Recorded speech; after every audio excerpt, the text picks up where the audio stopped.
இன்றைய நாளின் வசனம் ஏசாயா 40ஆம் அதிகாரம் 31ஆம் வசனம். கர்த்தருக்கு காத்திருக்கிறவர்களோ புதுபெலன் அடைந்து கழுகுகளைப் போல செட்டைகளை அடித்து எழும்புவார்கள். அவர்கள் ஓடினாலும் இளைப்படையார்கள், நடந்தாலும் சோர்ந்து போகார்கள்.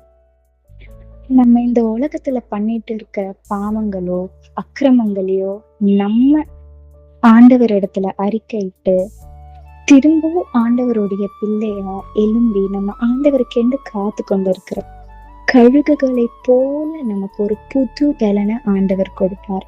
நம்ம ஆண்டவரை விட்டு தூரமா விலகி இருக்கிறப்போ நமக்காக ஆண்டவர் காத்து கொண்டிருக்கிற என் மகன் என்கிட்ட வந்துருவா, என் மகன் என்கிட்ட வந்துருவா அப்படின்னு சொல்லிட்டு நம்ம இன்னைக்கு முற்றிலும் நம்ம பாவங்கள் சுத்திகரிக்க ஆண்டவர் இடத்துல போய் நம்ம வேண்டுதலை வைக்கிறோமோ அந்த நேரம், அந்த காத்திருக்கிற நேரத்துல அந்த காத்திருப்பே ஒரு பெரிய பாக்கியத்தை நமக்கு கொடுக்கும்.